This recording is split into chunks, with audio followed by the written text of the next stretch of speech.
Hello and welcome to the first episode of Manalytics versus Analytics, a podcast that brings you two different perspectives from two former professional sports gamblers and a former professional Division I athlete.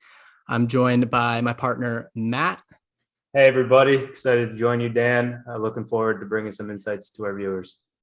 And former Division I athlete, J-Rob. What's up, y'all? I'm happy to be here. Glad to debunk some of these analytics with you. And it's going to be a good time. And that's the point of this podcast. We're going to give you two different perspectives. We're going to talk through each situation through the lens of analytics and through the lens of conventional wisdom and, a little bit of subjectivity. So to give you guys kind of a lay of the land of what we're going to be going over today, we're going to talk a lot about Ben Simmons, what his impact is going to be on the futures market, how you can use that to fix up your bets, place your bets, what analytics that you should be looking at, and just from a general subjectivity and fit perspective, how he fits on some other teams, run through some trade outcomes. We're going to go through Kyrie Irving and his vaccination status. We're going to give you guys a little bit more education on futures in general, why they move, when they should be used and when they should be avoided. We're going to go through Russell Westbrook, his impact on the Lakers and spacing. And finally, we're going to go through each NFL game that had some significant play that drove an outcome, such as a fourth down, such as a 2-point conversion. And we're going to look through it and see if the coach made the right decision, the wrong decision, and how that impacted the rest of the game. So let's start with Ben Simmons. First up, just a quick overlay of what's going on. Most of the people that are listening probably already know what has happened, but we're recording this on Tuesday. The latest news is Ben Simmons has reported to training camp, though he was promptly kicked out, suspended for the first game. And more or less, we know the history. Doc Rivers, Joel Embiid in the playoffs kind of made some sly remarks about whether he could be someone on a championship winning team. He took it the wrong way and has since demanded a trade. And what we know about Ben Simmons is pretty clear. He's elite at about 80% of basketball, and he's one of the worst players in the league at about 20% of basketball. And, depending on what side you're on, you might have a different opinion of him. But before I ask you guys about what your opinions are on the situation and what trade scenarios make sense to the group here, I want to give a lay of the land to the viewers and the listeners about who's calling the shots for the 76ers, which is Daryl Morey. So Daryl Morey is one of the pioneers of basketball analytics. Obviously, the first sport to really take on analytics was baseball. But Daryl Morey he's a computer science major from Northwestern. He's got an MBA from MIT. He is the co-founder of the Sloan Sports Analytics Conference at MIT. So, really his perspective on the game is shoot as many threes as possible, especially corner threes, and shoot as many layups as possible while avoiding jump shots at all costs. Why? Because an expected value of each shot, a corner three and a three-pointer and a layup is much more valuable over time than a mid-range jumper is. So this is when we're viewing what should happen with Ben Simmons, you can't just look at it from the perspective of, subjectively, what player might be good, what player might be a fit. Daryl Morey is going to be looking at these analytics, and that's why a lot of the trade scenarios that get floated out there, to me and from my perspective, don't make much sense because we have to think of what is Daryl Morey going to do. So the first one, I want to shoot to you, J-Rob, and then I'll give my opinion and Matt's opinion. A 1-for-1 swap, Ben Simmons for Pascal Siakam. J-Rob, first and foremost, what's your opinions on that from a basketball perspective? And I guess what's an overlay from your side on the Ben Simmons situation? Well, first, as an overall, I'm actually really surprised you said Pascal Siakam for Ben Simmons. I actually thought you were going to say Kyrie Irving for Ben Simmons because I think the swap is perfect for. We'll get through a few more. Yeah, I thought the Kyrie and Ben Simmons would be swapped just based off fit for team. But overall with this situation, this situation was doomed from the start. As a football player being on a team, I think after Doc Rivers and Joel Embiid going at press conference and pretty much throw him under the bus, it was over with. And I blame both parties. I'm not absolving anybody from this because as much as I understand why Ben Simmons is so out on the Sixers right now, there has to be some sense of accountability for him as well. You know, you've been in the NBA for three years now, 4 years. You've been all team, you've made all-star teams, but the knock on you, and Dan, you said it, you're good at about 80% of the game. It's about 20% of the game that, depending on who's looking at it, you know, there's that part of the game that you're terrible at. And in my honest opinion, I don't even know if he's terrible at it because he has never really attempted to add it to his game. Yep. So we don't even really know, like, are you a bad shooter? Or because it's almost you won't do it. You know what I'm saying? And unfortunately, that is his fault. He needs to look in the mirror and acknowledge that. But in the same time, let's just say, for the example, you know, the three of us, we were on a team and we lose because I make a decision or the lack thereof play that I make to contribute. And then you go in a post conference and say, well, I don't know if J-Rob is the piece that we need to win, or I think when J-Rob fumbled, that's why we lost the game. You know, that's going to be hard to deal with because we're teammates, you know, and we are a representation of this organization. So you throwing me under the bus is like, you know, this is a divorce waiting to happen. Like this was over with. Once that press conference came out, it was over. Like those comments, you know, and then now, if you look at it now, I mean, Joel Embiid said in a press conference today that I don't care about this man no more. Like, I don't care about this situation no more. This is Wednesday, October 19th, or whatever today is, October 19th. That was said today. So I just think it's over with. And I will have to admit, depending on what the Sixers get back in return, their over-under on wins this year. I mean, let's be transparent. With last year, with Ben Simmons only being able to play 80% of his game or being good at 80% of basketball, they were the number one seed in the East. So that's a good segue. Before I kick it to you, Matt. So Matt built out a model for us, looking at it from a pretty analytic perspective of what each of these trade scenarios will do to the Sixers' projected win totals. So I brought up Pascal Siakam. Why? You know, with some ancillary pieces, you can make a case that maybe they would do that trade. Pascal Siakam's kind of a big name, but the problem with that trade is you have a problem with spacing with Ben Simmons. That's what everyone talks about. And you're adding someone that's not good at spacing. To me, it never made sense. I've seen it floated a couple of times. That's one that I think we can more or less throw it out, but you know, why not, Matt? If you want to plug that in, go through what your model does, and kind of give people a lay of the land of what you've been working on in terms of this situation. Yeah, I actually just threw it in as J-Rob was speaking. So bottom line is, I mean, the way you need to approach this is for us, the best way that we think about it as sports bettors is wins above replacement. So first and foremost, Ben Simmons last year had a wins above replacement of, 6.2, which is on the upper echelon of players in the NBA. Essentially what that means is if you were to take him out and put in an average NBA player, you could expect them to lose 6.2 more games than they would with Ben Simmons in the game. So it's pretty substantial, especially when you're looking at, 81 games in a season. 6.2 can be a big difference. You throw in Pascal Siakam, he has a wins above replacement of around 3.2, so substantially less. It would be analytically a poor trade for them to make. However, do you think it's likely that Pascal Siakam gets thrown in there? And listening to you talk, J-Rob, I mean, you sound pretty bare on the whole situation from an emotional standpoint.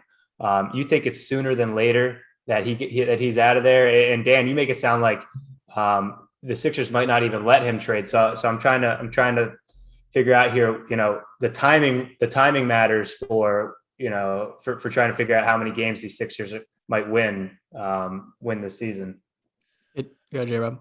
So, I mean, honestly, I just think this thing has been boiling over since last year's playoffs, that we're at the point where the Ben Simmons value, like the most you're going to be able to get for him, all these teams and all these GMs already know that Ben Simmons is not coming back, does not want to be in Philadelphia.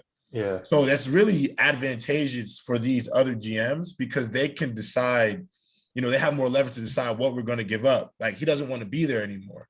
So it's not like, unfortunately, unless the Sixers are able to land Kyrie Irving or Damian Lillard, you're not going to get the same value back for Ben Simmons. And unfortunately, 80% of Ben Simmons is better than a lot of 100% of the NBA. That's just us being realistic about it. So you trying to find that value back where the contracts align and the fit aligns.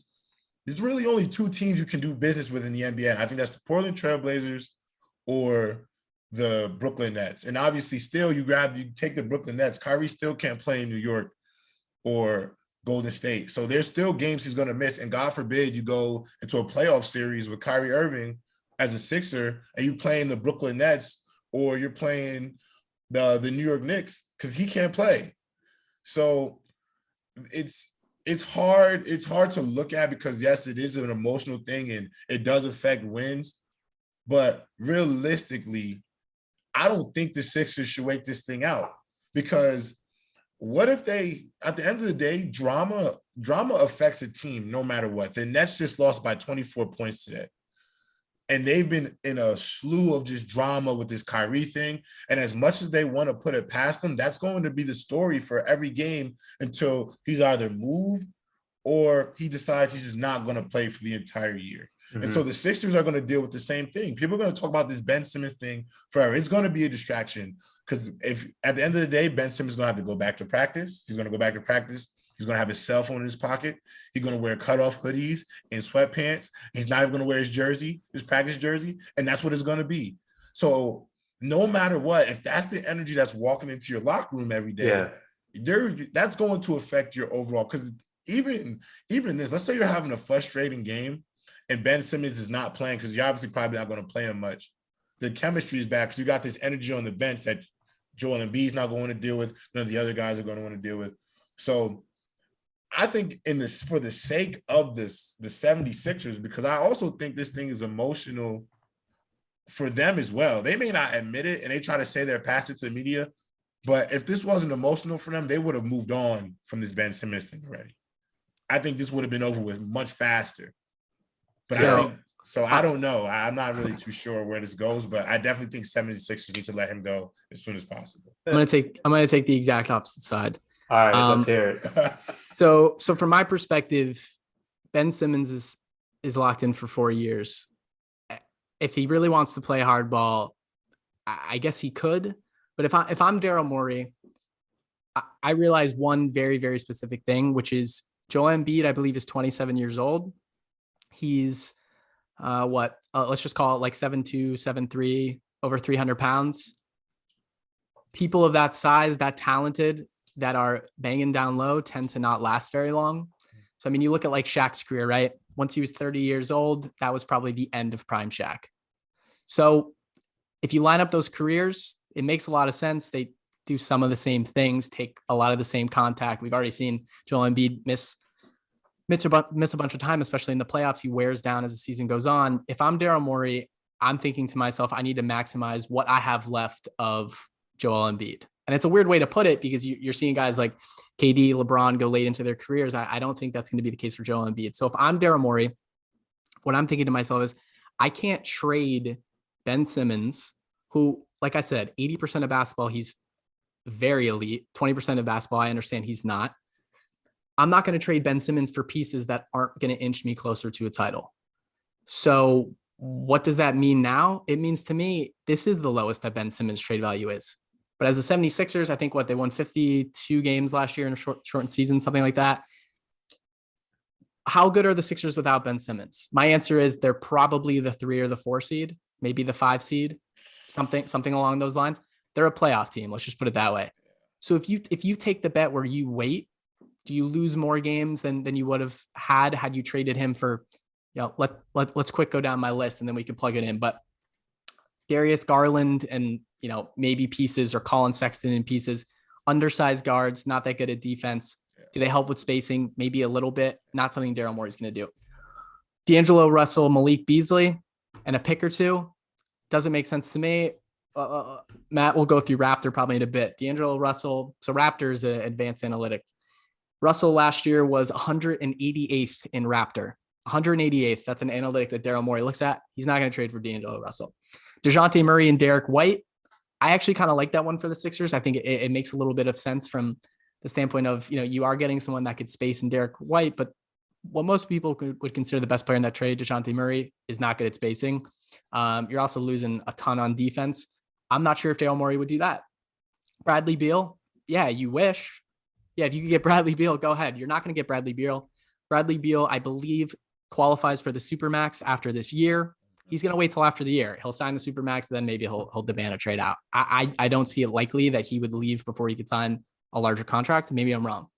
Damian Lillard, you would have to have Ben Simmons and pieces for Damian Lillard. To me, probably not going to happen. And Damian Lillard is, he's Portland's golden child for so many years. If he did want to leave, he's going to be able to pick his destination. I think everyone knows he's going to go to the Knicks if he decides to leave. I don't think it makes sense that he goes there. Brogdon, Karis LeVert doesn't work anymore. Malcolm Brogdon just signed an extension. He can't be traded this year. Throw that one out. Kyrie, like you said, no one's trading for Kyrie right now unless it's super buy low because you don't even know if you could play this year.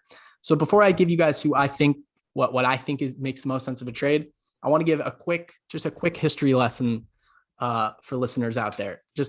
And I don't have this totally memorized, but more or less, let's go the history of the NBA. In the 60s, you have Russell and you have Wilt Chamberlain. Russell wins obviously 11 titles. Wilt, you sprinkle in a few. You go into the 70s before Kareem totally takes over, even though he wins a title. You have, Havlicek won a title. Bill Walton won a title. People forget how good he was before he got hurt.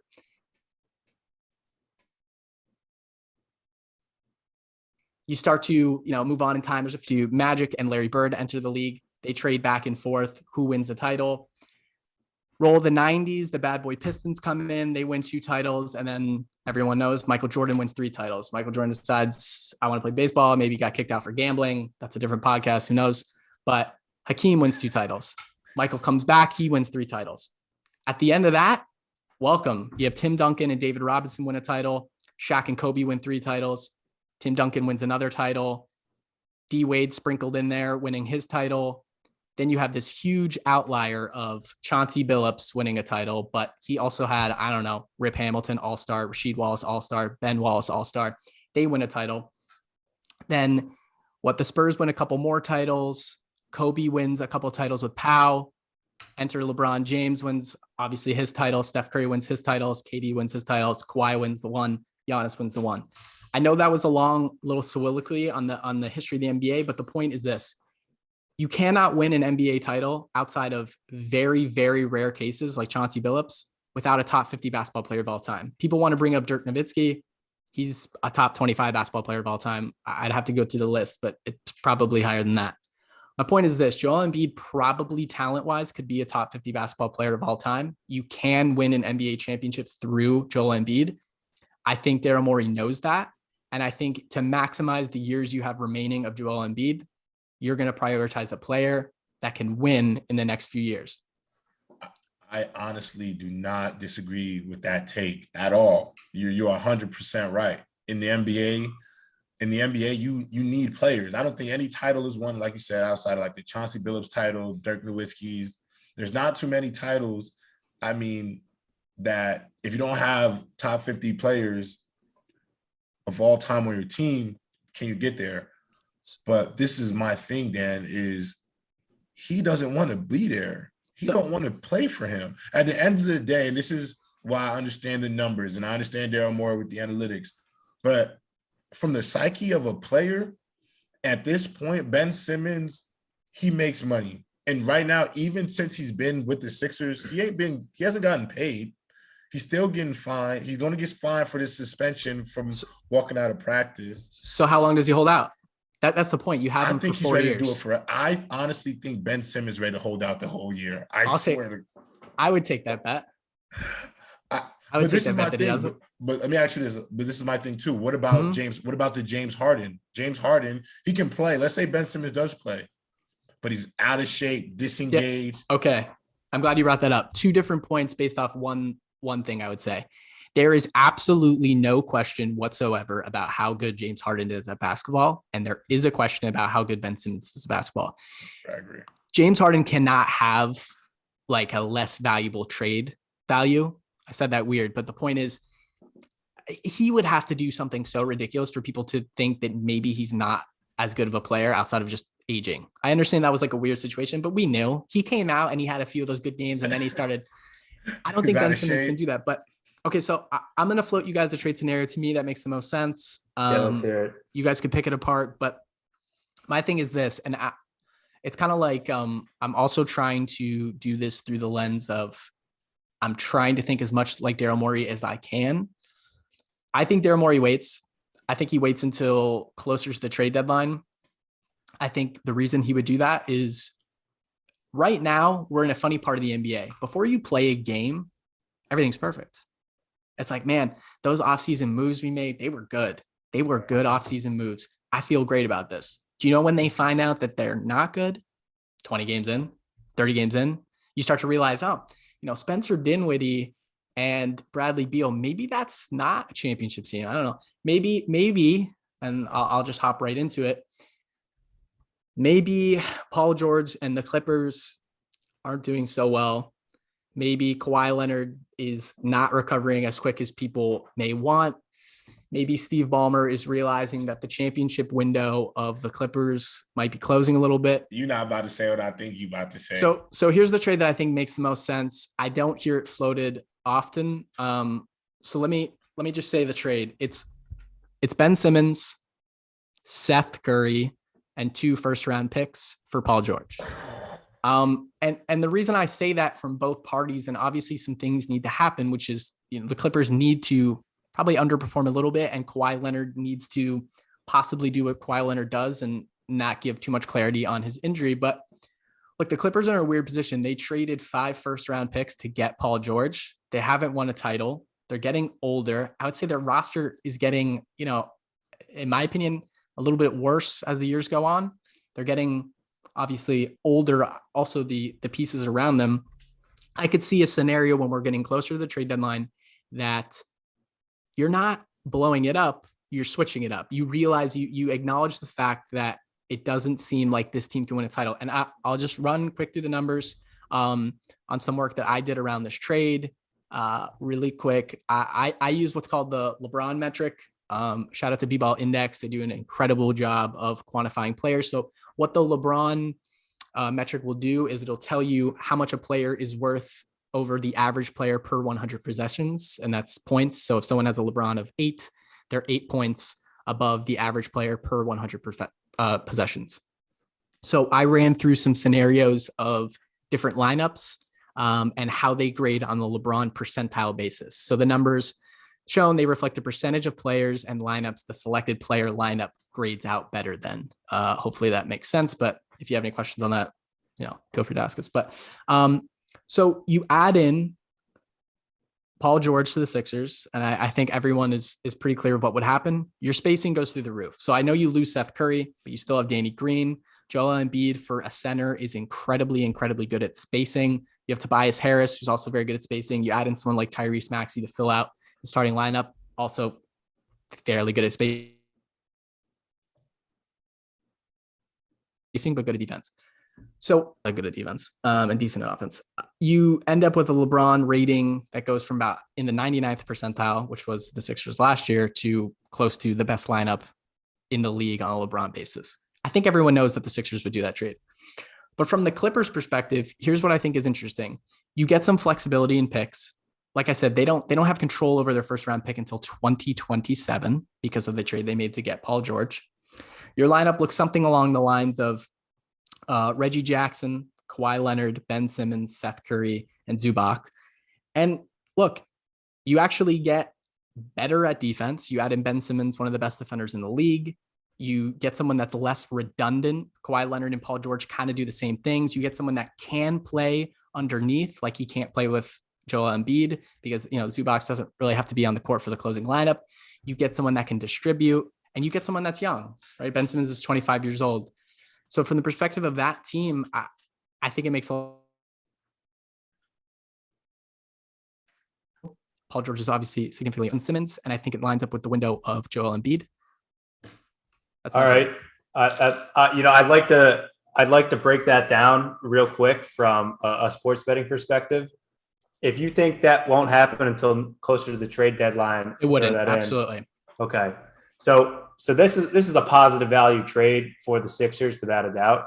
And I get to that number by looking at, again, wins above replacement, and you look at the Raptor as well. So Raptor is very similar to LeBron, has a couple different intricacies, but essentially what it tries to narrow down is, how effective this person is at, scoring X number of points per 100 possessions. So on both a WAR rating, so wins above replacement, and a Raptor rating, a Ben Simmons, Seth Curry trade for Paul George is a positive increase for the Sixers. How positive? It depends on when that trade happens. So if it happened now, obviously more positive for the Sixers. If it happens, so the trade deadline, I just looked it up, is February 7th.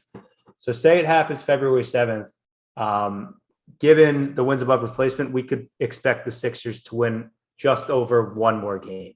It's not extremely beneficial, but it's certainly beneficial. So from a gambling perspective, I try to narrow down, hey, where can I get a good line on this? And if you look at what the market is estimating right now for regular season wins for the Sixers, it's 50.5. So, my hot take would be 51.5, probably, assuming that scenario for the Sixers. So probably be a good bet on the over there. However, I'd love to hear J-Rob's perspective on this, because I'd like, if Ben Simmons holds out and is an asshole for the entire season, a war rating of 6.2 goes to 0, goes to negative. The guy's useless at that point. And we could see a complete tanking of the Sixers this year if that continues. So I will say I was not ready for that trade. It makes sense. I'm not going to sit here and say it doesn't make sense. Unfortunately, I don't think Ballmer and company are doing that, because the reason why I don't think they're doing that is because of the asset that is Kawhi Leonard. Kawhi Leonard is the reason why Paul George is on that team. And unfortunately, I look at the numbers, the way the numbers are breaking it down, that is also with the idea that everything goes right. Everything goes according to plan. This is how things pan out for the year. My only concern is when Ben Simmons, I already don't think that Kawhi Leonard and Paul George are like elite leaders in the NBA. They are great basketball players. I think both of them, if you look at like the top 30 players, Kawhi is somewhere in that top 10, top 7, and Paul George is somewhere in that top 20 range where they in the league currently. However, I don't think you take out Paul George and you switch him with Ben Simmons. I don't know if him and Kawhi work, because this is also accounting on the personalities. And yes, Paul George brings spacing to the Sixers, and he does a lot of things fit-wise that they need. But I also look at Paul George's career in the playoffs. I think this year, the Clippers, this was the first year that Paul George kind of absolved a lot of the myths about him performing in the playoffs. But if we really look at this thing transparently, Ben Simmons with Joel Embiid takes you to the Eastern Conference Finals and is a Kawhi Leonard 3 bounces, prayer to God shot away from a finals. Paul George is at his best and alone has gotten you down 3-1 to the Nuggets in the bubble. The bubble buster of all bubble buster upsets happens. So they get bounced out with Paul George. And I know a lot of it was, his mental health, and I respect that and I understand. But, you got to also call a spade a spade. That's what happened. Then you fast forward a year later, and I get it. Kawhi Leonard got hurt. I understand. But a resume is a resume. Like, this is still the result. Like, you didn't take your team to the finals. You guys lost in 6 games. So I just don't know if you make the trade are the 70 is Paul George and Joel Embiid enough to get past Giannis and that team in Milwaukee? Is that enough to get past the Brooklyn Nets? I don't even know if that's enough to get past Jason Tatum and the Celtics. And so I just feel like these swaps, and the Bulls are good. The Miami Heat are going to be good again. I just don't know if I'm looking to make this trade from, as an organization, the 76ers, I don't think you get anything back for Ben Simmons that'll make you feel like we're going to win a championship with this squad. So I think you have to be ready for whatever outcome you get with Ben Simmons, and Daryl Morey and the 76ers just have to be ready to adjust to what they get. And honestly, I agree. I think if this thing doesn't work out, they might have to consider blowing this up. I would test the market on Joel Embiid, because unfortunately, I would look at this situation and say, the process is finally over. The process is over. And with the process being over, we have this asset in Joel Embiid. Do I think that I could put a team together to get this man a finals, but by the time he's 31? Because I think you said it best, Dan. He's 27. We know the history on big men in the NBA. And I know, and we all know, that Joel Embiid has not played 70 games in the NBA season in his career yet. So there's going to be a point where he's only going to be playing 40 to 50 games a season, because he's damn near already doing it now. So I think it's just hard to assume that trade is going to make the 76ers a winning team. I just think at this point, you try to recoup some picks, get as much value as you can. You're not going to get the market price on Ben Simmons, and you live to see another day, and you see what happens for the season. I think that's I think the scenario and the picks make sense logistically. They make a lot of sense. And that's actually, I didn't even think about a Paul George. However, I can't see it happening. I don't think Kawhi Leonard is going to be willing to let Paul George go. And you also just mortgaged your whole life for this Paul George thing. You got to want it to work. The human nature of it a little bit too, Well, that's the thing. I mean, I feel like they've already tried to make it work, and I think we know what their ceiling is, just personally. As the Clippers or the Sixers? The Clippers. Okay, yeah. And I guess from my perspective, just to take it a little more holistic, in today's NBA, and again, I'm always framing this trying to think about how if I was Daryl Morey, how I would do this. He knows this much better than I do. The way you win basketball games now, right, is you either have a player that has some real gravity. Shout out to B-Ball Index again. You can look at their rankings for roll gravity, but essentially what it's saying is, if I drive to the basket, how much do I suck players in, and how much do I create shots for people in corner threes? The analytically the best shot in basketball. We know Ben Simmons could do that from the perspective of, he is not the greatest of distributors, but he is exceptionally good at finishing around the rim as a point guard, big man, 6'11" point guard. He can pass. He has that higher level basketball IQ. It's not, on the LeBron level, as people like to say, but it is well above average. And I think he realizes that if you're going to trade Ben Simmons, what you have to get in return to be able to maximize Joel Embiid's time is somebody that creates whatever the problem he's trying to fix with Ben Simmons, which was spacing. And I don't see a scenario that he sells at the absolute lowest for Ben Simmons, just personally. And from the Clippers perspective, like I said, I think it has run its course in a sense. And I think that you may find a time closer to the trade deadline that they're just treading above water. And then if the narrative changes, the narrative changes. And if it doesn't seem like Kawhi Leonard's coming back, or there's a good chance that he won't be back until a week before the playoffs, I could see a scenario where they want some flexibility, where they add some draft picks, they add a younger player, and it's not somebody that wouldn't work. Like I said, he does create that role of gravity. They would be able to surround him with shooters. Reggie Jackson, Seth Curry is obviously a great shooter. Kawhi Leonard could shoot. I think they can make it work. And I know, even from an analytics perspective, they drop down a little bit in terms of their lineup, but I think it adds an extra piece to their puzzle, not redundant, like I said, between Paul George and Kawhi. And I think it can make sense for both parties. So we'll see how the narrative changes, but that's the one I'm floating out there into the abyss. I hope it ages well. It may not, but we'll see. No, I definitely will say, I don't think you should you should not take a bag of chips and some bubble gum for Ben Simmons. You know what I'm saying? I definitely agree with that. but you might have to take the best possible offer. Like you might just it might get to that point where it's just whatever the best offer is. And I think he'll wait for it, but yeah, we'll find out. We'll find out. So Matt, do you have any input you want to put analytically to the debate? I mean, it obviously does depend significantly on when this trade happens.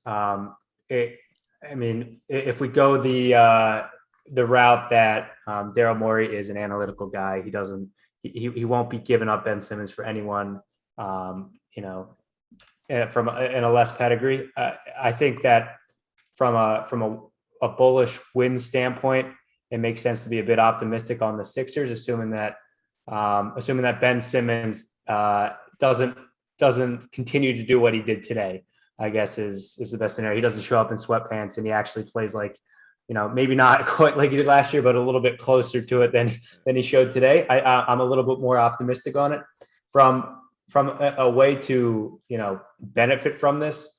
I'm just looking at, so I'll start with the Atlantic Division. On Bet Rivers, 76ers are plus 300 to win the Atlantic Division. Nets are minus 250, so obviously a heavy favorite there. But still, I mean, if you're optimistic and you think that what 300 equates to a 23% probability that the Sixers win the Atlantic Division, it might be higher than that, especially if they can get a decent trade outcome out of this, maybe a Damian Lillard. I know that you threw out there earlier, J-Rob, or Paul George could be beneficial in that scenario. Another bet obviously is Eastern Conference. Sixers right now are plus 800 on that. Nets are 105, Bucks are 350, and Sixers in third at 800. So that's another take. And the last of which is the most concrete, is how many wins do you think that the Sixers are going to win? How many wins do you think the Sixers are going to have in this regular season? So market's at 50.5. You can look at these projections like LeBron, Raptor, wins above replacement, and you can, concrete narrow down, hey, if this trade happens, this player is X amount better than this player. You can even add spacing is factored into the LeBron and Raptor ratings. So those are good numbers to look at. And if you see that a team has, so after the trade, the Sixers have 200 more expected points for the season based on those players, which is something that could happen. That could equate to, 5 more wins, pretty easily, especially when you look at, the Sixers average spread last year, ending spread was 6 points. So it's pretty substantial. So that's kind of where I'm at there. And I would say, before we move on, we'll see what happens. A lot of what matters in this is when the trade happens. And that's why this debate, aside from what the trade would be, is when it will happen. Because if you're betting a futures, you're taking a stance on when the trade will happen. And as a more holistic betting tip, I guess, in a sense, is when you're betting, you're not always trying to find the correct number, as weird as it sounds. You're trying to find what's wrong with the market's number. Exactly. So that's what I'm trying to say is, what is the market banking in right now? Because today was a weird day. Ben Simmons showed up, which people didn't think he would do, but then he got kicked out and suspended. So what is the consensus? And what we were trying to do by going through all these trade scenarios and bringing some analytics and some subjectivity to it is, what are some things that you can think about that the market might not be baking in? Because that's the most important part about really any bet, but this one specifically, because there's so many variables that you can hold for that you could take a stance on. And if you feel strongly about one of them being wrong, you are in position where, the bet becomes a lot more obvious to you. And you really don't have to build a model like Matt to get to an exact number. You just have to say to yourself, what do I think the world's thinking? And which part of it is wrong, and pick that side. And that's a way that, to frame gambling. And also it works for kind of stocks, bonds, things of that nature, is you're trying to find what the market is missing.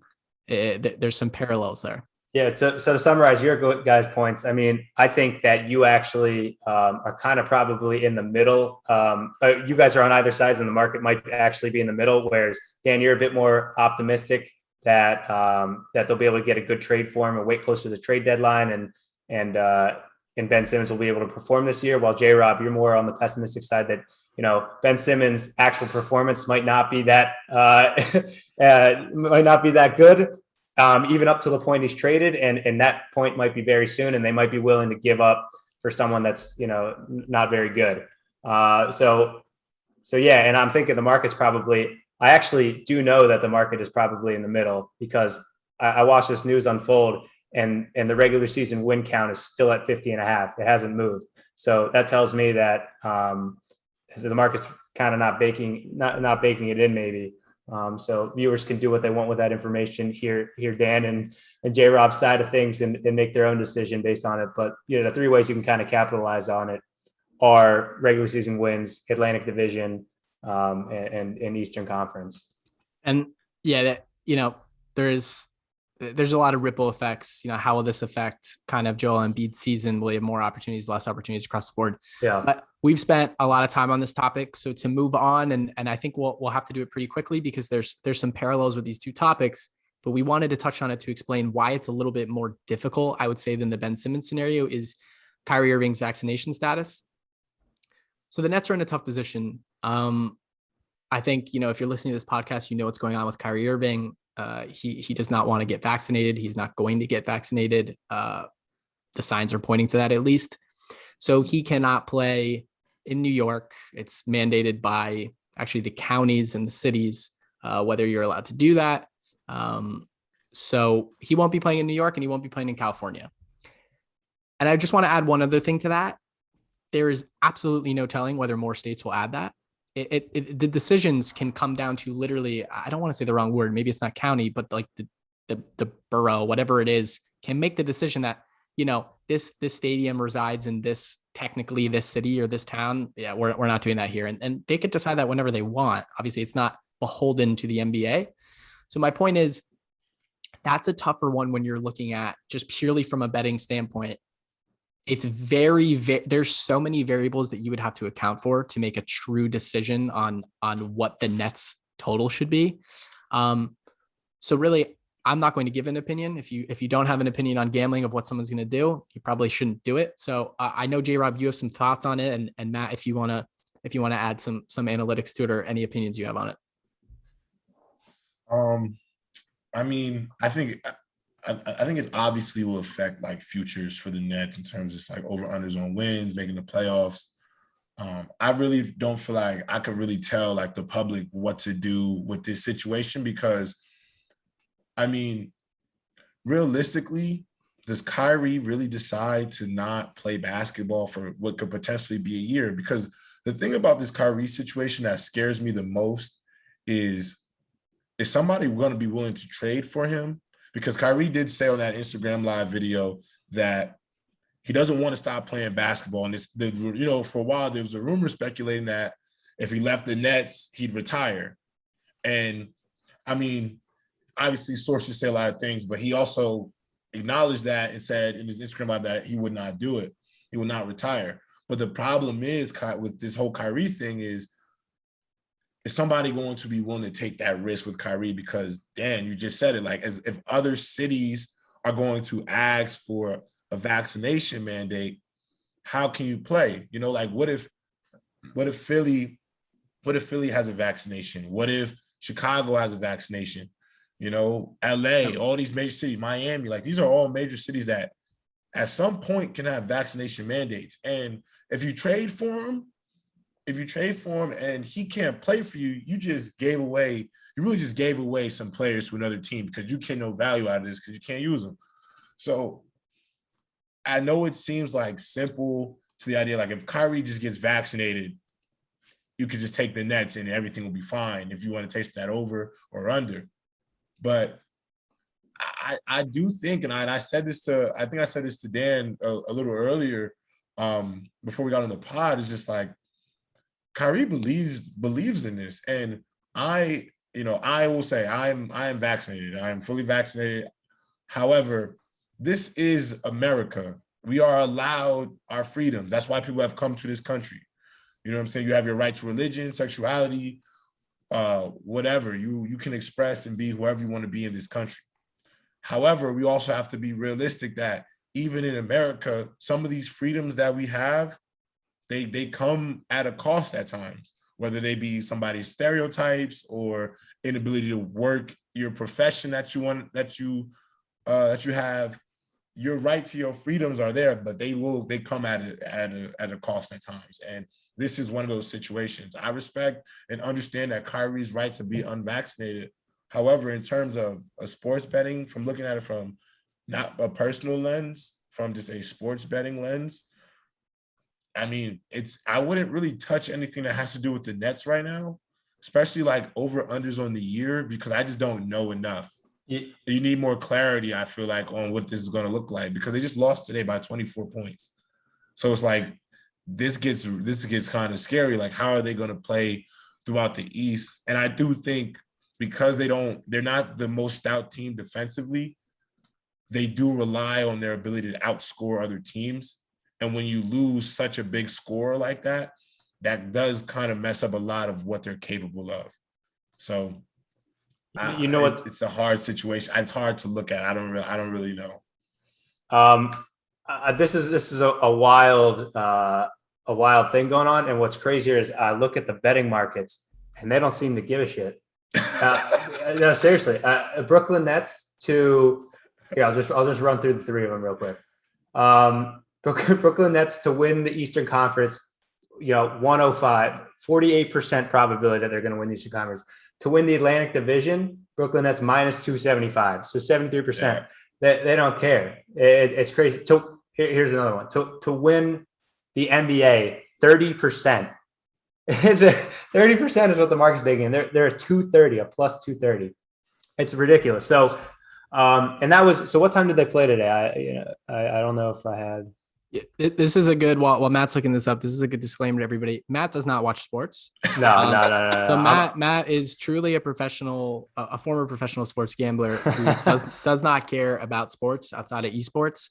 So the perspective that he's giving you is purely, it's not subjectivity of watching games. It's running numbers, finding edges. When you find an edge, it's probably pretty small, and you bet them as many times as possible to gain an absolute value of a number. And we could go through that process more, but I'm damn good at it. And so when he talks about, like, when did the Bucks play, he probably really didn't know that this was opening night. I heard him say Pascal Siakam earlier. I don't think he said it right. He probably has no idea who that is. So just from that perspective, a disclaimer to the audience while you look that up. Hey, it's a testament to the fact you don't have to watch sports to make money on sports betting. I think I'm probably in the minority of our viewers that doesn't watch sports. But hey, for anyone that's out there, and is interested in making money in sports, I'm your guy. but yeah, the market doesn't seem to care at all. So another hot take: if you're very pessimistic on this Kyrie situation, I mean, take the under on these, because if he can't play half the games, my guess is they lose 3 more games in the regular season than they would have otherwise. That's probably where the numbers line up. So I think this is a good segue to what I mentioned when we went through the structure of what we're going over the podcast. We do want to give a little bit more of an in-depth education on the futures market, because it is unique from the typical markets of spread, money lines, over unders, player props, anything that you're doing on a per game basis. Futures operate a little differently. And I'll take it high level, and I'll let Matt run you guys through some test cases of some scenarios that you could pretty much bet on right now that you'll see what we're talking about. So this would take a longer discussion to explain exactly how the gambling markets work, but I'll say in summary, the gambling markets shape their lines through sharp sports betting opinions. And what that means is there's sharp books out there that are primarily not in America that set lines to some efficiency. They have professional sports bettors, especially in major markets, come in, bet those lines, and shape them to be fairly efficient. The futures market is different. The futures market, public money. So you hear that term thrown around a lot, and we'll dispel some myths throughout the podcast history moving forward. But public money does impact futures bets. And that's really important to know when you're betting futures, which is it is reactionary in the sense of if you are betting a sum of money and there's a public pressure on a certain bet, it will change the line. Whereas you can have a scenario in a spread, a money line or total, where there's a lot of bets coming in on something or even a lot of money coming in on something, but the sportsbook tends to only move the line based off of the opinions of people that they deem to have an edge. The futures market, I'll say again, is different. So the sports books don't have as many sharp opinions. Sharp bettors do not touch it as much. So what does that mean? That means they take more money from you in the form of, you'll hear it as a vig, as a hold. Essentially what it's saying is it's your cost to trade. And the cost to trade of a regular sports bet, just nominally, you have like a minus 110 bet. Everyone has seen that. That minus 10 part of the minus 110, that's your cost to trade. And in a futures market, that's going to be a larger number. You're going to be paying more to trade because the sportsbook has less of an opinion on the outcome. So what they want to do is they want to spread their money across and not have too much action, too much liability from their standpoint on any one bet. So Matt actually ran through and got some numbers on that VIG, that hold that I'm talking about. And like I said, of a minus 110, that minus 10 is usually your hold in a traditional sports bet. If you go overseas, it's minus 108. But for futures, Matt, if you can run through some test cases of what the hold is right now, I think that'd be pretty useful for everybody.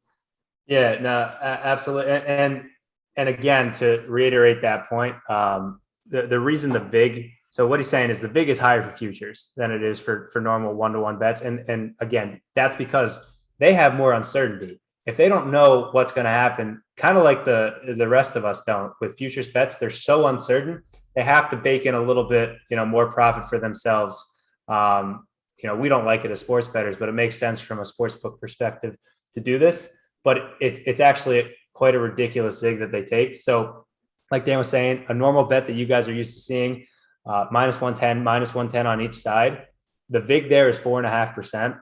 And I can run through the math. It's not very interesting, but that's more or less the VIG. However, for futures, it can definitely be more. So I'll run to the same examples I was using earlier. Atlantic Division.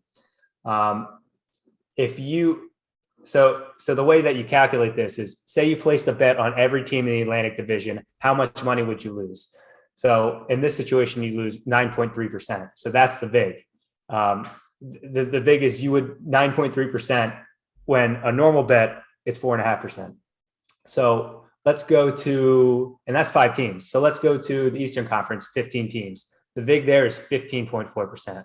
So already more uncertainty with 15 teams that could possibly win the Eastern Conference. 15.4% is it's a ridiculous VIG that you're paying. And then we'll go one step further. So win the NBA. Let me jump to that. The VIG is 18.4%.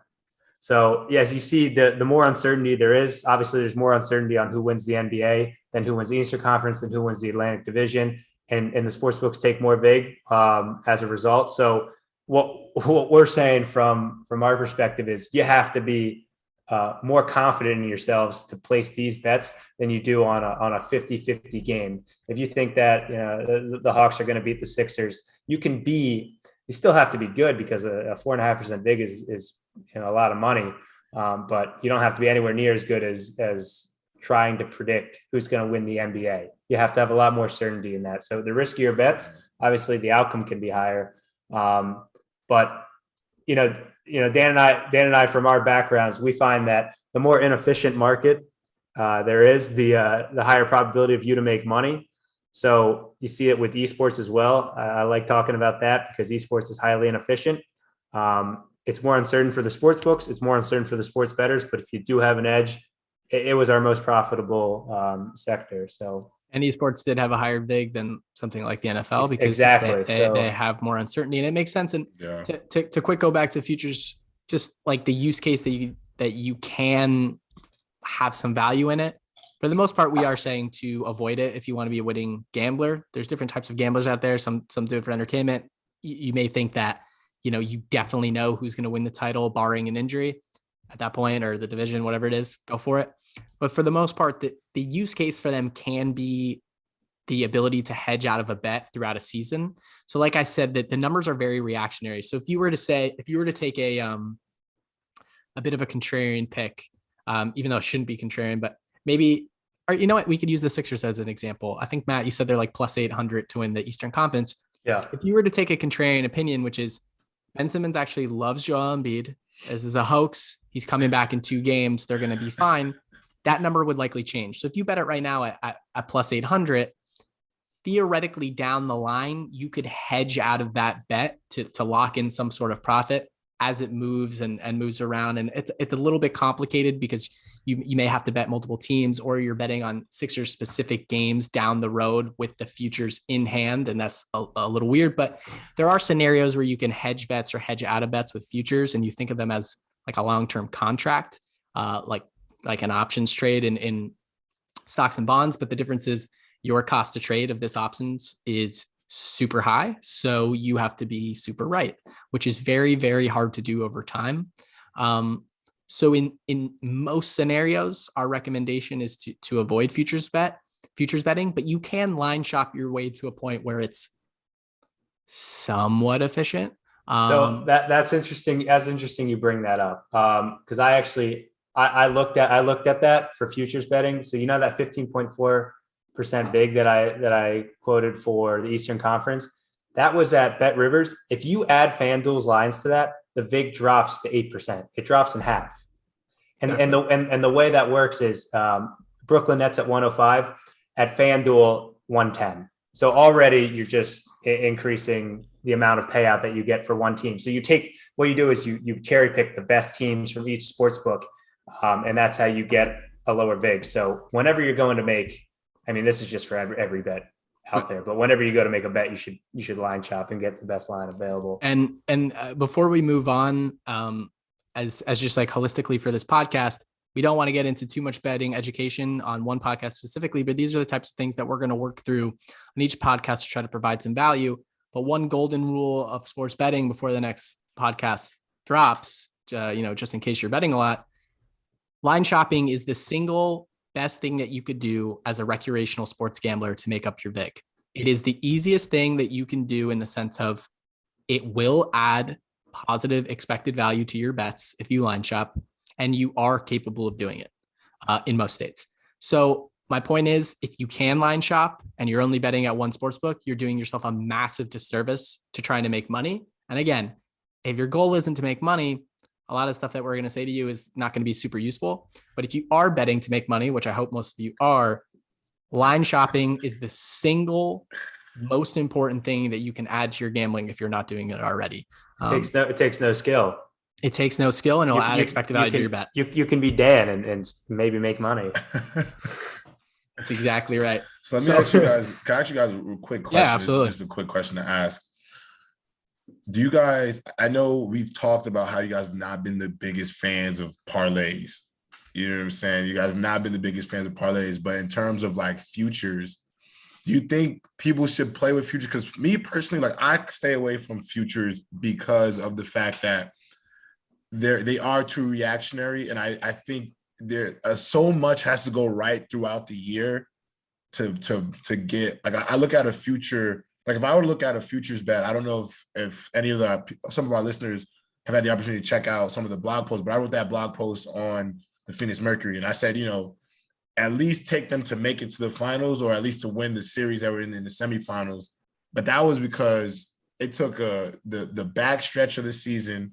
They won 11 games straight. They were riding high, a lot of momentum. But if I'm looking at the start of the season to take a future, I think it's like, I think you said it best, Matt. The amount of courage you have to do that is real, because, in 2018 when LeBron became a Laker, they were expected, I think, to be like a top 1, 2 seed in the West, and they lost LeBron and finished 8th or 9th, didn't even make the playoffs. So it's like those things are so. I don't know if I would ever advise somebody to just take a future unless it's the 2017 Warriors with Kevin Durant, Klay Thompson, and Steph Curry. I don't know if I'm ever willing to tell you to take a future. So I'll add I'll add something there. So I also wouldn't recommend my grandma to put all her money in Bitcoin, but it makes sense to put a little bit of your portfolio in a lot of different things. So the way I approach sports gambling is similar to how someone would approach stock and bond trading. I know Dan does this as well, but hey, if most of your betting is on, solid fundamental reasons on binary outcomes of two teams winning or one team winning a game in one, match against another team, that's fine. But maybe throw, if your portfolio is $1,000, maybe throw $2, or, you could do 1 to 5% of your portfolio, say, on futures betting. There's no reason you couldn't do that. And like we were saying earlier, sure, there's a lot of courage involved in that if you're putting half your money in it, but it takes no courage to put 1 to 5% of your portfolio in really anything. Mathematically, it's tougher to execute on these futures trades. But like we were talking about with esports, the more uncertain that the market is for sports books, the higher, the payout can be. Obviously, go back to the saying of, higher risk, higher return. It is true in this regard, at least. Yeah. You can do your homework and you can have an opinion on who's going to win the NBA title. And if you do your homework early enough on, the payout could be, what is it? Plus 50,000 for the Oklahoma City Thunder. Not saying you should bet on them to win the NBA title, but if you think that it's plus 30,000, where then it would make sense to buy it now. And before we move on, I just want to say, when Matt specifically and myself probably too, when we're giving opinions, we're giving it from the perspective of, in a lot of ways, he's talking about a portfolio. It's like you're treating this as a fund, which is what we were doing. So one of the problems we ran into just quickly is constraint. So we needed to bet on as many things as possible with, in our view, a positive expected value, because the amount that we could bet per game as sharp sports bettors was limited. So you have to spread your money across, if that makes sense, to be able to make a return. Because if, let's say, you have $1 million portfolio and you can only get $1,000 on because you're only good at 2 different types of bets and you're limited, then you're not going to be able to bet enough to make money. So the reason why Matt, myself, we did bet futures is because we were desperate to find things that we could bet on that we felt we had even a slight positive expected value. So it entered the realm of our stratosphere to bet. But like he said, it took a lot of extra work because you're making up for a lot higher cost of trade, which means the market needs to be a lot more inefficient and you need to be a lot more right. So the process is a little bit more, you have to get a little bit more in the weeds to have a positive expected value per bet. And when I say positive expected value per bet, essentially what I'm trying to say is, when you place a bet, should you expect your return to be positive? It's pretty simple. We'll get into things like closing line values as this podcast goes on. But for now, we'll get into parlays in probably next podcast, like J-Rob mentioned. But for now, the way to leave the topic on futures is, it's more inefficient, it's more reactionary, but the cost of trade is much higher. So you have a much higher likelihood of having a negative expected value per trade over what would be considered a traditional bet to most people, which is spread, money line, totals on per game, specifically, usually binary outcomes. So we have spent a lot of time on topics. So to quickly go through, and also I didn't watch the game because we're recording this podcast during the Lakers game. I did want to touch briefly on just a quick prediction for people out there in terms of if you're betting on the Lakers early season versus late season. I believe the lineup they rolled out tonight was Russell Westbrook, Kent Bazemore, LeBron James, Anthony Davis, and DeAndre Jordan. I just want to say that in my personal opinion, using the LeBron index, playing around with some other analytics and trying to mix them together in a sense of what this team could look like, because they theoretically can run like 12, 13 deep. They just picked up Avery Bradley. I don't even know how you mix the roster, but whatever. The optimal lineup for the Lakers from an analytics standpoint is Anthony Davis has to play center.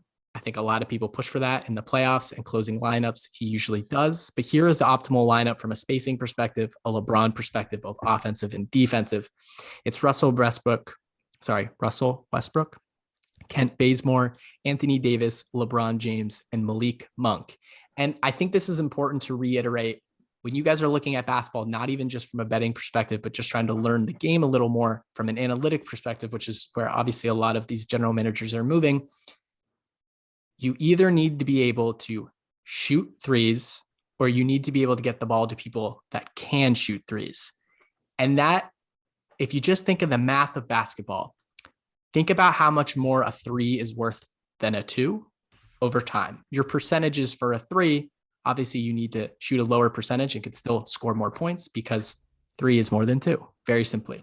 So my point being, everyone knows this. How did Giannis just win a title? You surround him with shooters. When has LeBron James done the best? You surround him with shooters. Why does this lineup not make sense to people that they rolled out tonight? Nobody can shoot.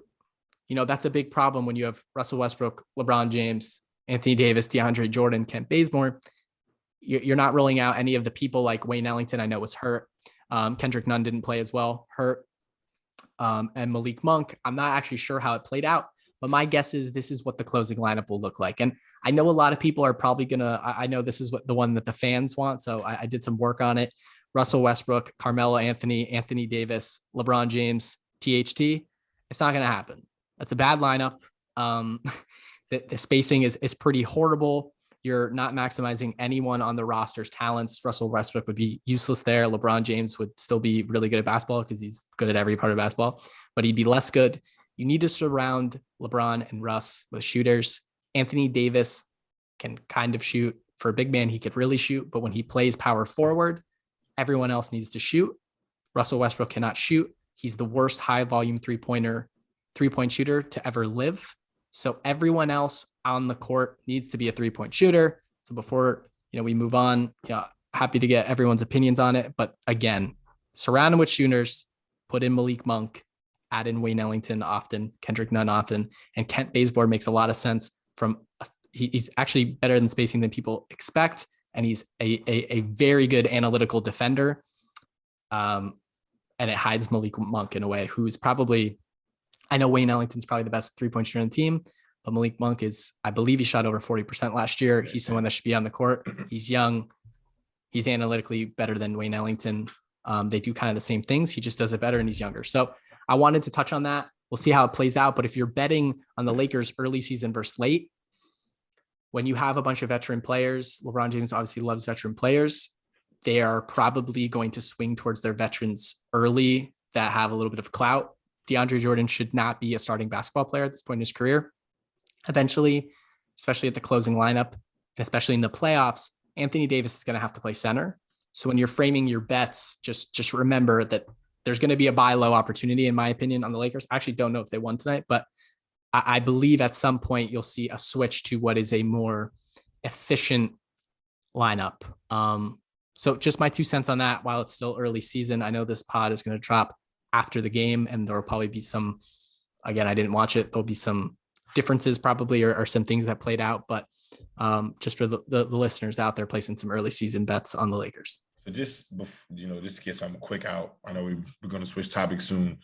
One, the Lakers are currently down by 9 points with 48 seconds left in the fourth quarter. So they're probably going to lose tonight. They're probably going to lose. Probability-wise, they're probably losing tonight. But I will say this about the Lakers, and I honestly think in terms of like his spacing percentage for Westbrook, this may be a hot take, maybe not. I actually think Westbrook's plus minus, or whatever the metric is to measure his spacing, will actually go up this year, because I think if you look at majority of Westbrook's career, he's led the NBA in usage.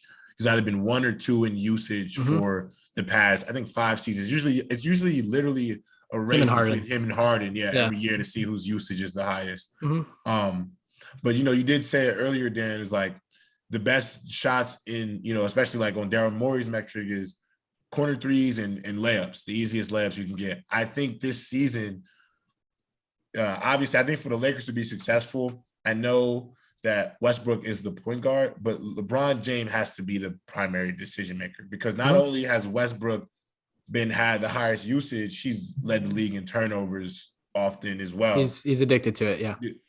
So I will say this: I do think in this new system, and I will say this, the Lakers will have to figure out their lineup. They pretty much have an entirely new roster. So they'll figure that out. And I do think it's probably more opportunities to buy low right now, because I think wherever they're at, I think they can probably overachieve throughout the year. But I do think this is going to be a time where Westbrook is going to have the ball less. And I think Frank Vogel, and I watched a bit of the game before we got on the pod, he's going to have him cutting a lot of backdoor, a lot of stuff where, naturally Westbrook's skill set, he's a slasher. So I do think they'll have a lot of situations where Westbrook won't be getting a lot of open threes, and teams are not going to defend him out of the three. If teams are going to be willing to lose to Westbrook shooting threes, if that's how we'll lose that way. But I think the space will be better because they'll be doing a lot of stuff with him cutting to the basket, and he won't just be standing in the corner, because if he stands in the corner, he's really a liability because nobody's going to guard him in the corner. They'll let him take the three. So if you get creative with the offense, I can see this year, you have to keep Westbrook moving within the offense, cutting into the basket. And with his skill set, I think he's optimal for the job. So, I think it could change. I actually think that from an analytics perspective, Russell Westbrook gets a worse rap than he deserves, solely because I am a prime believer.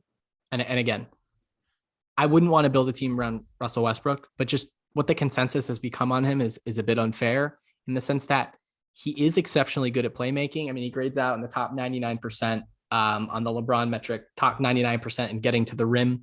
And that's so important in basketball if you surround him with shooters. Right. I mean, that's the key. And that's what the Lakers are unfortunately going to have to suck up, is you added a lot of people that can't shoot threes, and you need to space the floor when you have two of the best drivers of the basketball in LeBron and Russ, and one of the greatest passers of all time. I would argue maybe the greatest passer of all time, LeBron James, and a very good passer in Russell Westbrook, which he doesn't get credit for because of the turnovers, but he has led the league in assists, a couple times at least. And usage. He has the ball all the time. Exactly. So I think, when you're looking at the Lakers, just to wrap that one up quick, it could be a buy low opportunity. I think you will see them struggle for a few more games as they figure out this lineup, but they do have the shooting available to be able to clean it up. So when the market moves on them, which it takes longer for someone like the Lakers because of the amount of love and attention the Lakers get, it probably will take longer. And any LeBron James team is going to enter most games as the favorite, but there will be some regression to the mean once they fix their lineup a little bit. So to change topics a little bit, what we would like to do next is we would like to go through, instead of basketball, we're going to move on to what happened this past Sunday in the NFL. And the lens we want to do this through for our listeners is we're going to break down plays that had a pretty large impact on the game, meaning there was a chance for conventional wisdom to play through, which is maybe it's a 4th and 2 and you punt, 4th and 2, you kick a field goal. But in the new age, it makes a lot more sense for people to go for things on 4th down. And you're starting to see and 2-point conversions, and you're starting to see teams adapt to something like that. So we're going to be using a little bit of next gen stats, analytics, things of that nature. We're going to run through scenarios. I'm going to kick it to J-Rob with his experience as a football player. He watched the games as well. He'll be able to give you like what he thinks maybe the players were thinking, and maybe conventional wisdom should be right. Because one thing we do know is this: Bill Belichick does like analytics, but I will say he, with Mac Jones, calls a little bit less of an analytically correct game. Why? Because he is adding subjectivity to it. And I don't think any of us would argue here that we know more about football than Bill. So there is still room for conventional wisdom, but we just want to look at frame through the numbers, and then we could kind of give our opinions. I'm going to start off with the Chargers and the Ravens. So the Chargers ended up losing pretty badly. I think it was 34-6.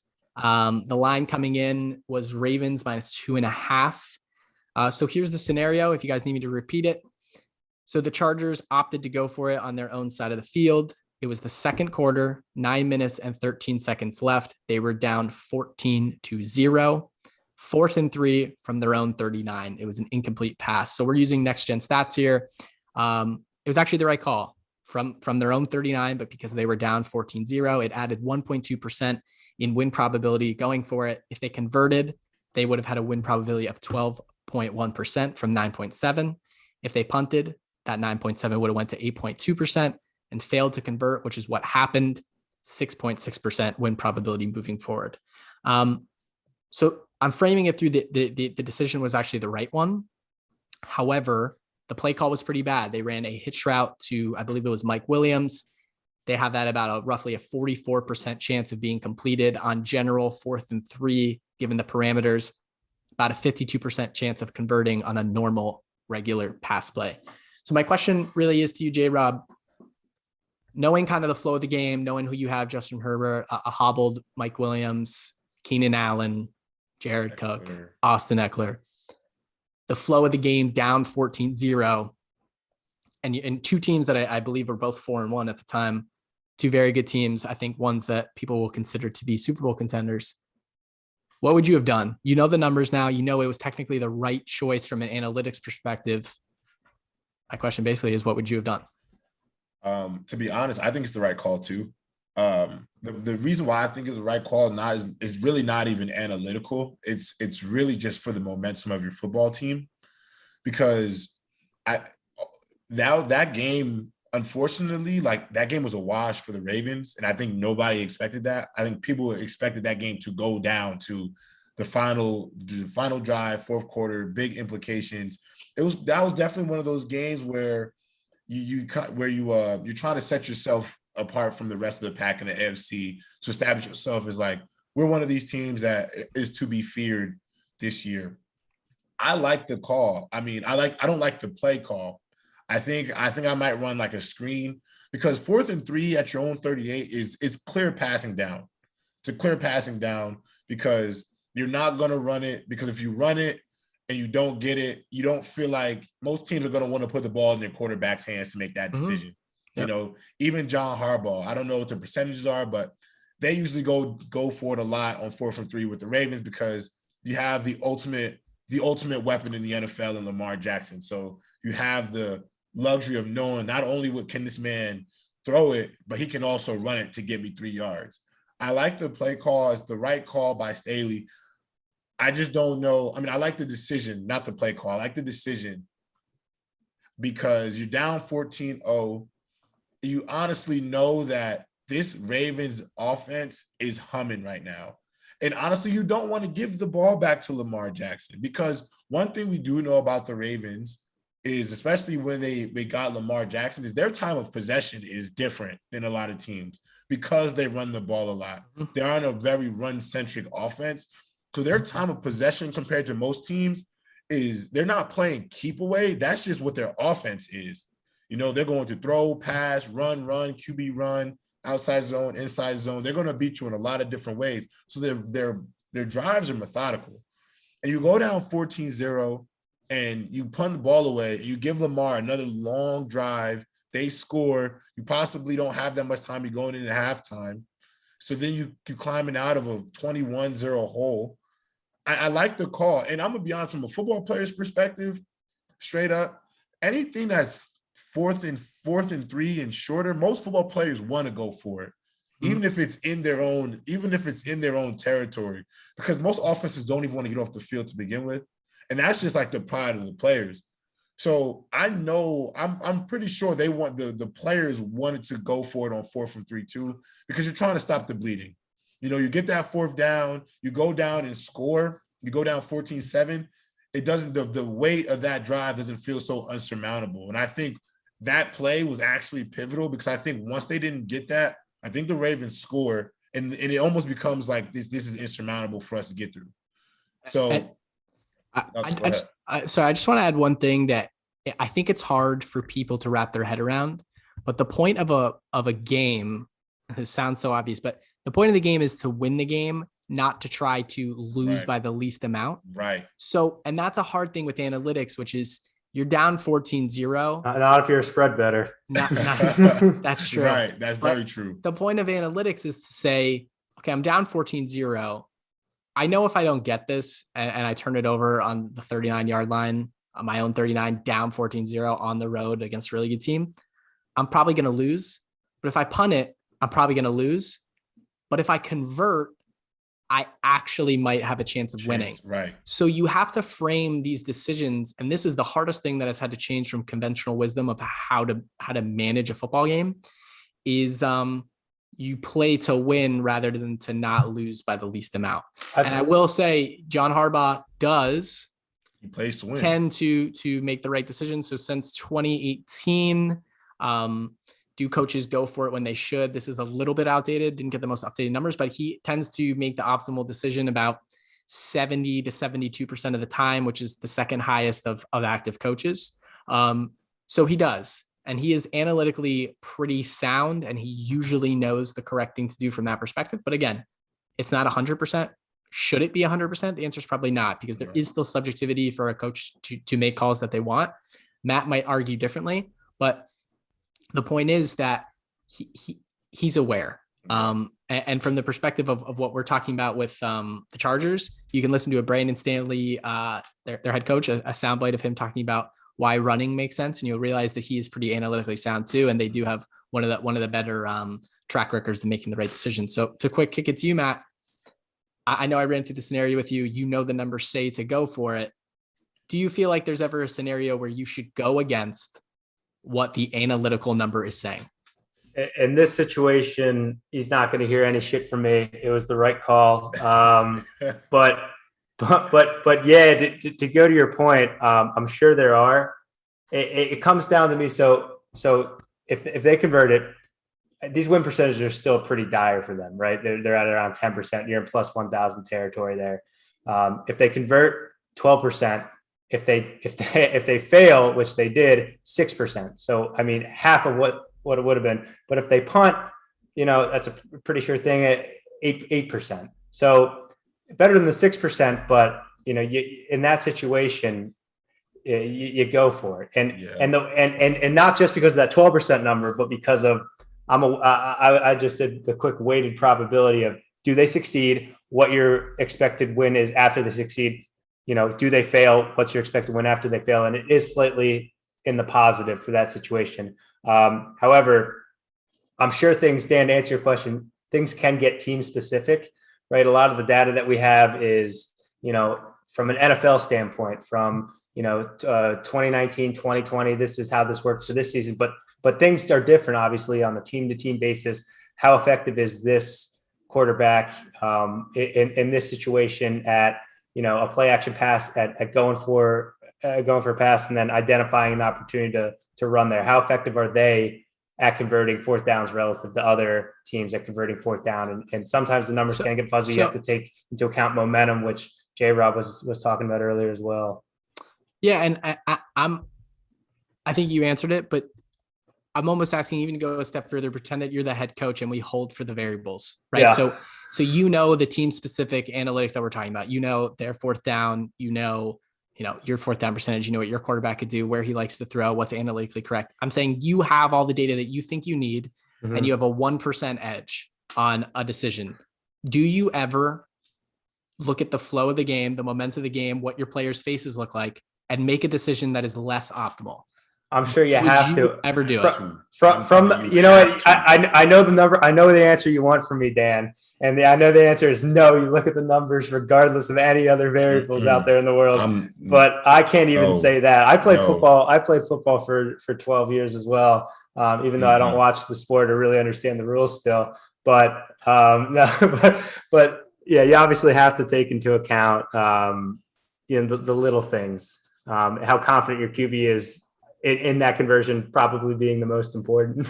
Yep. And I think before we go into the next game, I want to give one other scenario, and it's just also want to hear you guys' thoughts on this. So it's 5:58 remaining in the game, same game. Now they're down 24-6, 4th and 1 from their own 19. Herbert, again, incomplete, very similar play. I just want to give kind of when you guys are watching the game out there, just a little tidbit of information. So first of all, for this scenario, it wasn't actually really 4th and 1, which is hard for people to understand, but important for live betting. It was actually about 4th and 1.9, which is weird because it says 4th and 1, which will change the odds, and live odds move quickly. So you can actually get an edge by knowing actually how long the down and distance is, which is weird, but just something to keep in mind for the live bettors out there. And if you're listening, you will eventually become a live bettor, but regardless. So the expected probability of winning, according to Next Gen Stats, it was about the same whether you go for it or kick. Like Matt was saying, they're dire. It actually ended to be pretty much the same. Again, the problem was this. The probability of completing that pass, because it was a similar like hitch type route, was 46%. probability of converting it had they run about 58%. I'm just going to make a quick argument. It's actually a little bit higher, in my opinion. So I found some statistics from 1998 through 2016. The percent chance of converting a 4th and 1 was about 65.7%, but 67.9% for run plays. Why? Because the quarterback sneak is one of the most analytically superior plays in all of sports. I agree. So the QB sneak is about a 83% conversion for 4th and 1 over that time period, 1998 to 2016. And this is pretty weird, but surprise factor does matter in football. 4th and 2 quarterback sneaks actually converted at 89%. Why? Yeah. Because they probably didn't think you were going to do it. So my thing is this: if you are at a true 4th and 1, we actually saw this with, I didn't watch the end of the game, but I know Josh Allen had a chance to win the game last night, and we're not going to go through that game, but it's the right play call.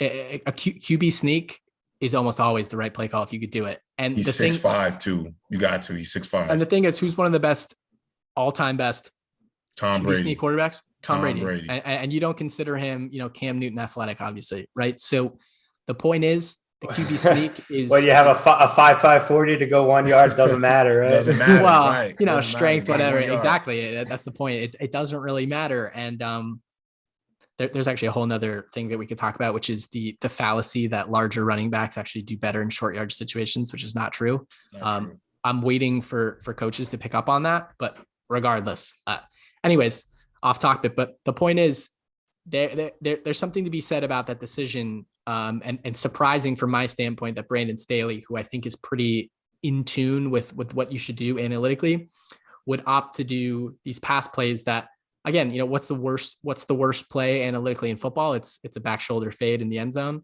But this isn't in the end zone, but it's pretty similar in the sense of, you need a couple of yards and you're throwing kind of a hitch route. Doesn't make too much sense. So I don't know if you guys have any other thoughts on that. I could jump to the next game, but if there's anything you guys want to add.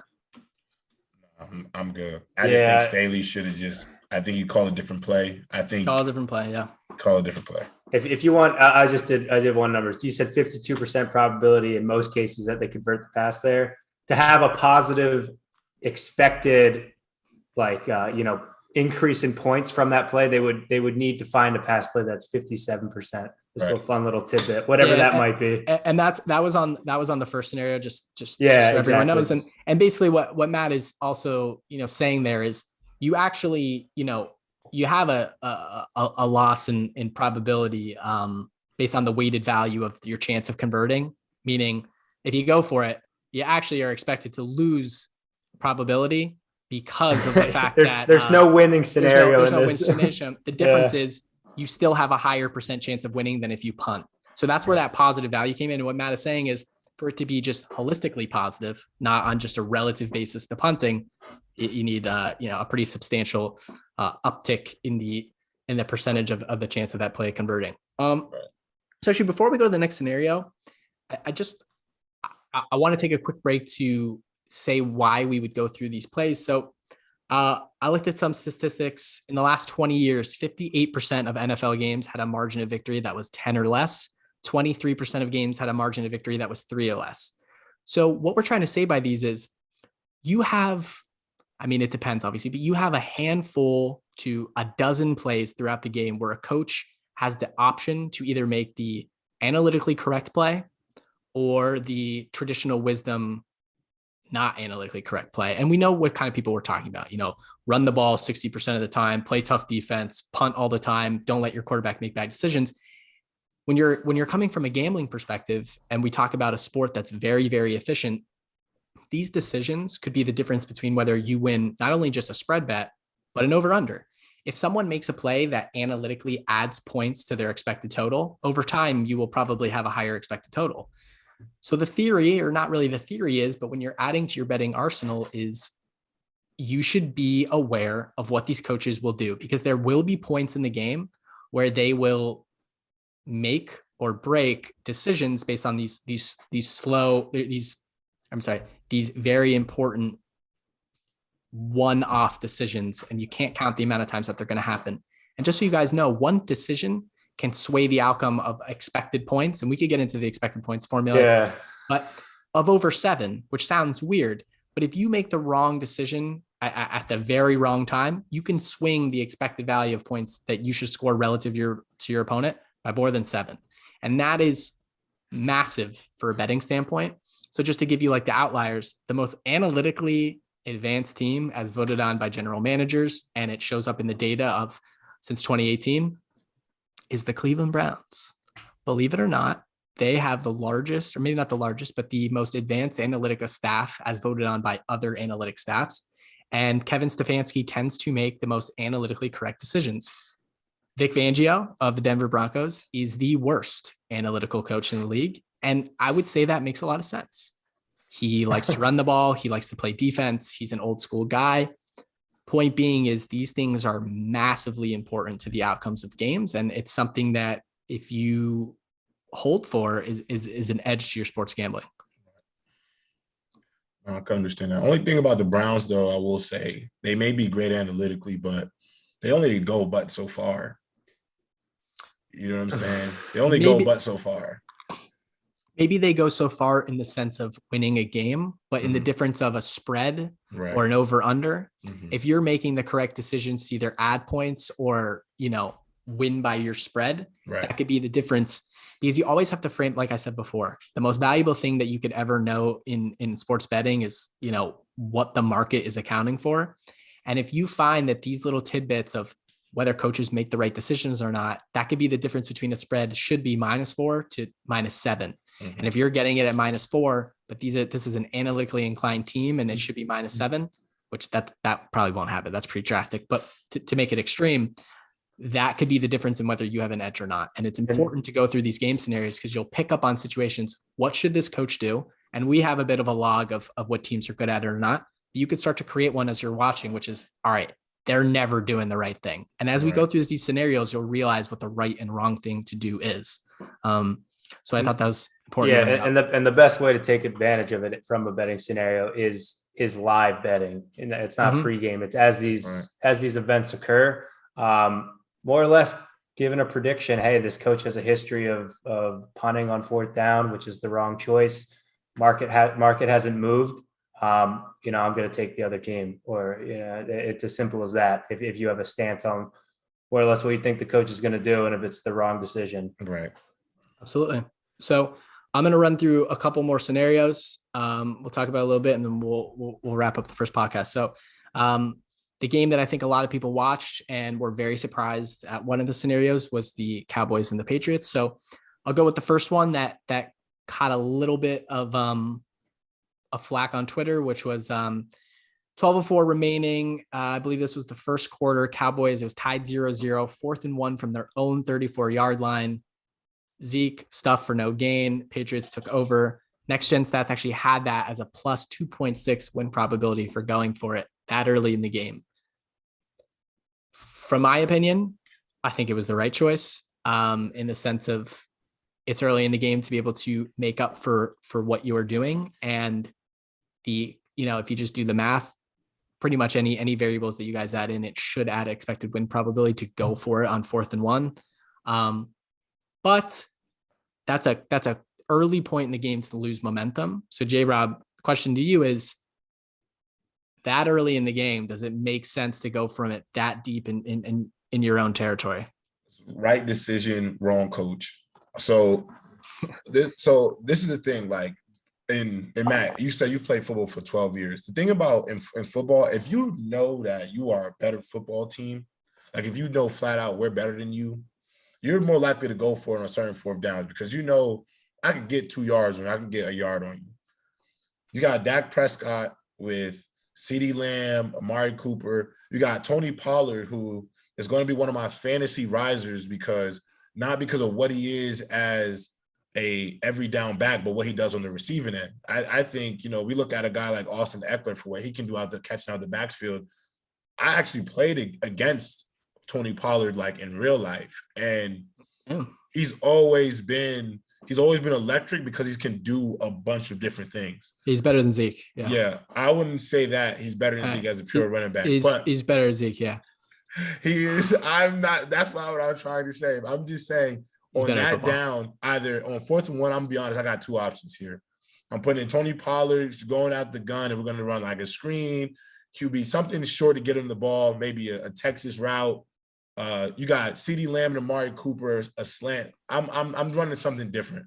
But I definitely think like the halfback pass out the backfield is usually the best play. Because on 4th and 1, most defenses are expecting like short run. So you can really out leverage them.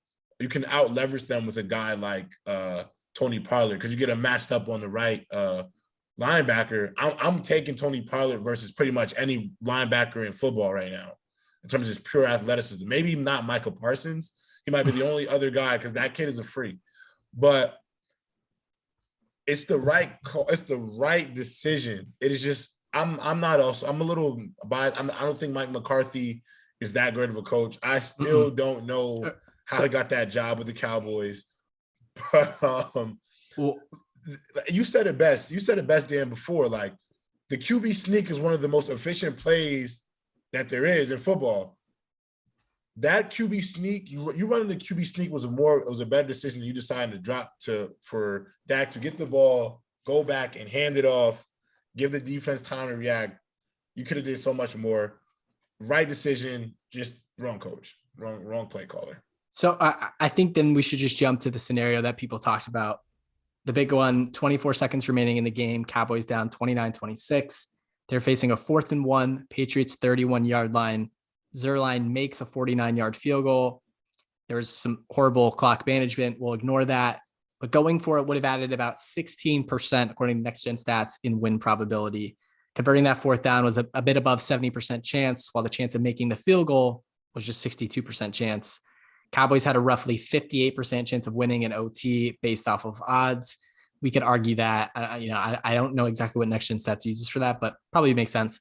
The point is this.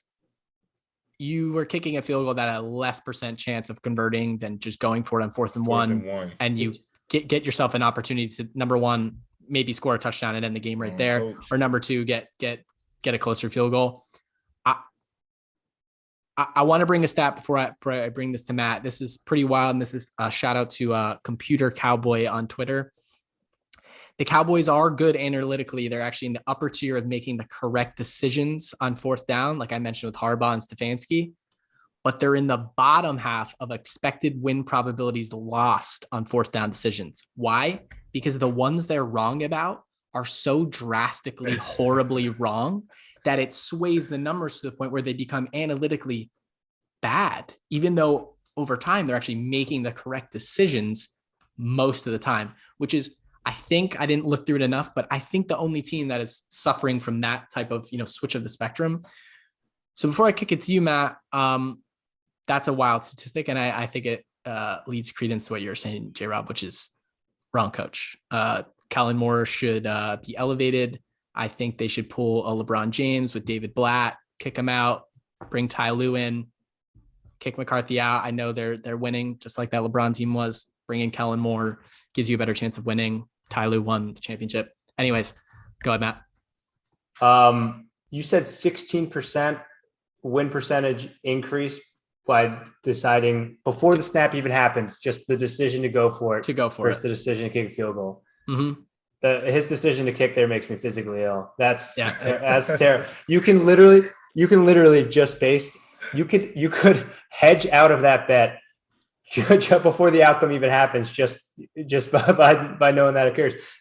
The math behind this is 16%. It goes from around 30%, 35% to around 50% if they decide to actually go for it. I think it was what I'm the numbers I just plugged in. It's probably about your proxies are probably about right. And then if you convert right, you were saying it's probably around a little above 70% chance. You could buy that bet, hedge it out before the kick even happens if the market figures out that they're going for it and make money on that. That's how terrible of a decision it is. Go ahead, Jay. No, you got it. All I was going to say is I know the Cowboys are going to be statistic and analytical darlings this year. because of, I mean, they have a good defense. They really have a pretty good defense. I mean, let's be honest, guys. The Cowboys have the defensive rookie of the year and a defensive player of the year on the same team. They do. Like, they need to start having a prop, a yes or no prop. Does Trevon Diggs have an interception this game? Yes or no? You know what I'm saying? Because what they're doing defensively, I mean, I got to give it up. I am a Cowboys hater. Because Without DeMarcus Lawrence. Yeah, also, without DeMarcus Lawrence. And I'm a Cowboys hater just because the fan base gets on my absolute nerves. However, you got to call a spade a spade. Like, they are a good team. But the downfall of the Dallas Cowboys will not be the players. It will not be Dak and Zeke and the receiving core of that defense. It's going to be the decision makers, because here's one thing I know about sports, especially football. I know in a lot of sports, having the best talent matters so much. But I don't think compared to basketball, because I think in basketball, the best players win. Mm-hmm. I think in baseball, the best team that is bought wins. But in football, I think the best teams that win are the ones that are the best coached in every game. Who are the decision makers making the calls? And that 4th and 1, I remember watching that, and that completely lost me. I'm gonna be just because everybody and their mother knows that a 50-yard field goal or trying to get 1 yard, that doesn't seem like a hard decision to make to me. Because if you miss, it's game over anyway. Yep. Like, if you miss, it's game over no matter what. You don't even give yourself a chance if you miss it, and you put it in your kicker's hand. So, like, I don't know how the decision between putting in your franchise $174 million quarterback's hands compared to your $5 million a year kicker, who I don't get that, especially with the amount of time. Like, you had enough time that if you get this thing, you might be able to run one more play and then then you can kick it if you don't get one more play. But you had enough time for us to, like, you can go from your probability being it was in like the low 50s to it almost goes up to 70%. You go for it. You gain like 5 or 6 yards. If they go for it, yeah. If they go for it to make it, it's like 70% win probability at that point. And I feel like you said, that call makes you sick to your stomach, because it's like, come on, that's too obvious. You know, like, that call's too obvious to me. You know, it's so bad. I'm confident he'll never change, and I'm willing to take bets against the Cowboys in dire situations like that going forward. And I honestly feel for the bettors, because I know on FanDuel they have like those next drive bets you can place.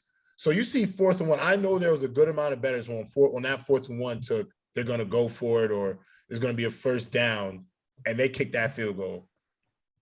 Disgusting. What about the guys that bet on the field goal? Good for them. Right. No, the guys betting the field goal, great job. But I don't think the field goal was the obvious choice. It wasn't. It wasn't. Like, it just wasn't the obvious choice. But then again, like I said before, this is Mike McCarthy, y'all. Like, this is who he is. Well, I will say, I think that's a good way to bring it full circle, which is these decisions absolutely can lead to you making a different decision when you're betting. Like J-Rob was saying, yes, in football, it's quarterback, it's coach, it's a GM drafting the right people on cheap contracts to fill out the roster. Right. In basketball, it's add as much talent as humanly possible and figure it out later. That's just the way you win in those two sports. It's proven pretty true, at least in the modern era. But guys, we have gone pretty long. That's going to be it for our podcast. Thank you everyone for joining. We'll be back providing very similar content in the sense of looking through things through an analytical lens, looking through it through subjectivity and experience. And we'll always be providing betting tips along the way. You can follow us at our socials, Instagram, Twitter, TikTok, YouTube, @scrimmage_co. And we'll be back next week. Thank you. Awesome. Thanks, guys. Thank you, guys.